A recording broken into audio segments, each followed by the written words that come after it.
So what I'd like to do is bring up our next speaker, Dr. Melissa Moreno, the Chancellor of the San Mateo Community College District. Good afternoon, everyone. Good afternoon. I want to thank Roseanne Faust especially for inviting me to this event. I was so excited to learn that I would be part of a TED Talk. I told all my friends, my family, my colleagues that now I'm permanent chancellor at SMCCD. I was invited to a TED Talk. And Dave McLean, my PIO, said, Melissa, no, this is not a TED Talk, it's a THRED Talk.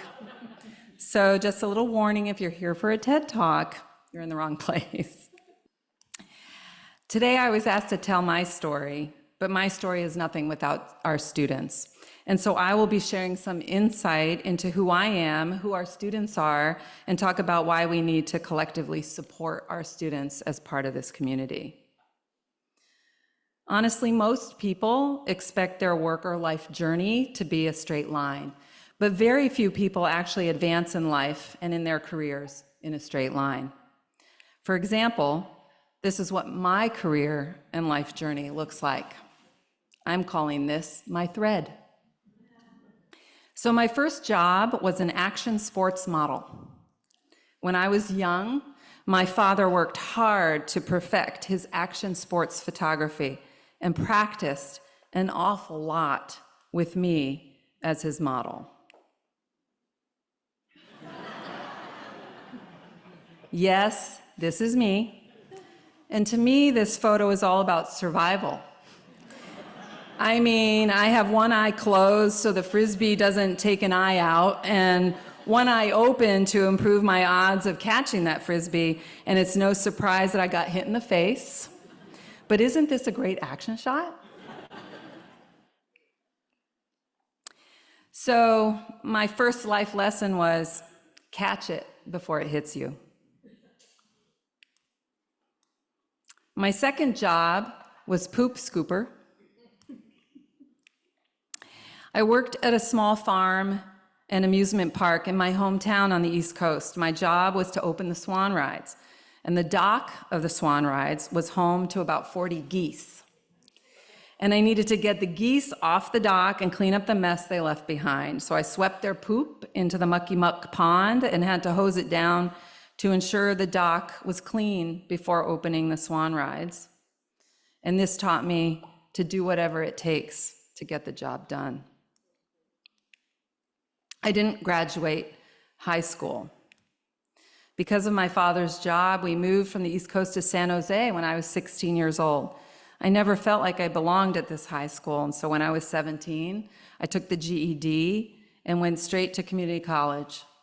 Community college transformed my life. It set me on a trajectory of inquiry, curiosity, and motivation to pursue a 4-year degree.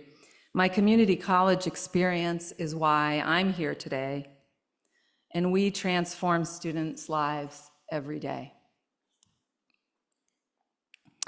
My next job was as a server in a restaurant in my college town.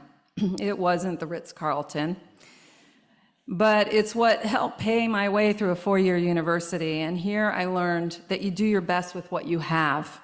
For example, every night, while I was taking orders and serving food, I had to kill the cockroaches before the customer saw them. Sometimes even stomping on them on the way to take their order. But I made the best of it.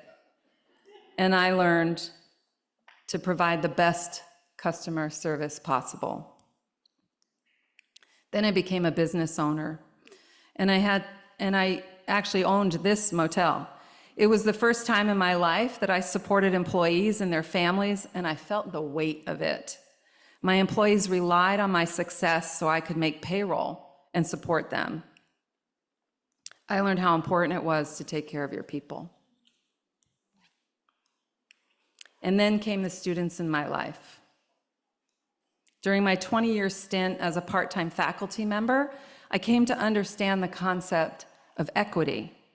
Educational equity means that we work so hard as faculty to give each student what they need to be successful. whether it's a different method of presenting materials, providing more tutoring, or engaging with heroes in their field that look like them. And I learned to give students what they needed to succeed. Jobs 7, 8, 9, 10, and 11 over the last 17 years has helped me grow into a leader. My first lesson as a leader was how to put people to sleep. Just kidding. But seriously, the greatest lesson of all is when you realize that learning never ends. Every day, we must strive to do better, to be better. And so, my journey has somehow led me here today with a message, and today I'm able to contribute to the journey of our students and support their paths to success. And I would like to share with you some of the threads of our students. We have over 31,000 students in our district. Almost half are first generation, which means they are the first in their families to go to college. 40% of our students are considered low income. The majority of our students are people of color, with 34% Latinx, 30% Asian American or Pacific Islander, and 13% who identify as Black, African American, or multi-race. 65% of our students are under the age of 24. This is the younger generation in our county, and our students are the future of this county. In the last decade in the community college system, things have changed dramatically. We are no longer providers of degrees and certificates, just providers of degrees and certificates. We are now expected to remove every single barrier to education that our students face. And these barriers are big. Tuition. Our Board of Trustees worked with our local elected officials to get legislation passed to allow us to pay for tuition for our county residents. Another big barrier is housing. Many of our students are housing insecure. We are breaking ground on our first student housing project next year at the CSM campus. We will eventually have student housing at all 3 campuses. Thank you.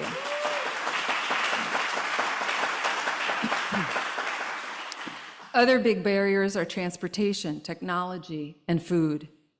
We are also called upon to provide mental health supports and must bring the classroom into the communities where transportation fails us.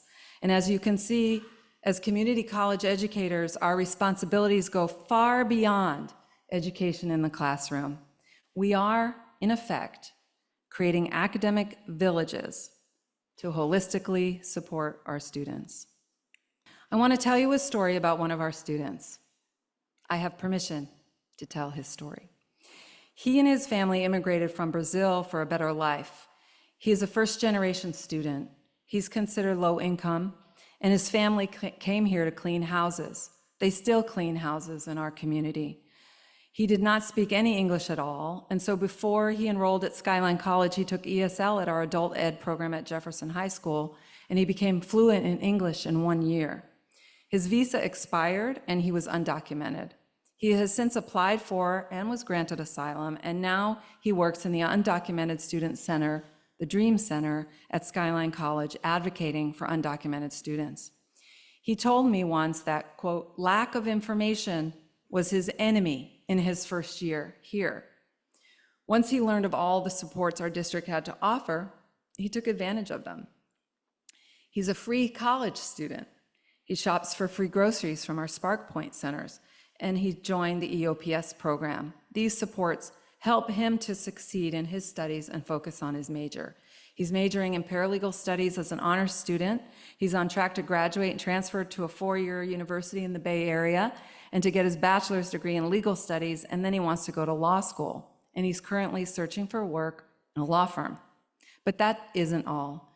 I admire him most for winning the student trustee seat last year, and I spent a year on the dais with him where he bravely served and openly shared his LGBTQ status and advocates for our LGBTQ community on campus. And today, he tells me this community gave him a life in America. Artur Veloso, please stand up and say hello.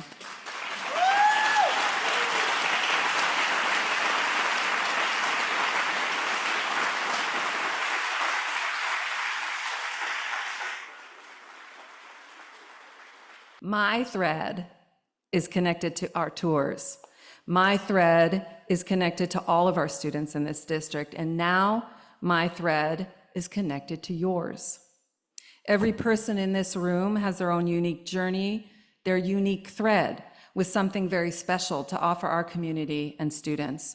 And I see so many of you in the room already connected to our students and providing philanthropic support. Thank you. As Chancellor, my job is to help deepen those relationships already in place, or to help you discover that spark that connects you to our students. We need to weave our students more firmly into the fabric of our local economy and support their journey to adulthood. We want to be intentional about engaging our community with our students as we work to build the future of our district. As we explore this concept of an academic village, I envision a village undergirded by basic needs support, free college, and housing that puts students on a pathway to degree attainment and employment in our county. And we can't do it alone. Imagine our collective impact if we all work together to make sure our students have a future in this community, because they belong here. They are the future of San Mateo County. Thank you.